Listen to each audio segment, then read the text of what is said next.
পাকিস্তানের জনপ্রিয় গায়ক আতিফ আসলাম ঢাকায় জুমার নামাজ আদায়ের সময় ভাইরাল হওয়া একটি ছবি ও ভিডিওতে প্রশংসিত হয়েছেন। মাথায় কালো ক্যাপ ও মুখে মাস্ক পরে রাস্তার পাশে জায়নামাজ বিছিয়ে নামাজ আদায়ের ওই ছবি নিয়ে শুরুতে সংশয় থাকলেও পরে নিশ্চিত হওয়া যায় সেটি সত্যি আতিফ আসলাম।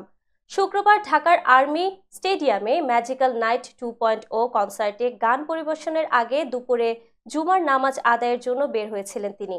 জানা যায় খিলক্ষেত এলাকার কোনো একটি মসজিদে জায়গা না পেয়ে রাস্তার পাশে নামাজ পড়েন এই তারকা। তার এই সাদামাটা আচরণের জন্য নেটিজেনদের মধ্যে প্রশংসার ঝড় ওঠে।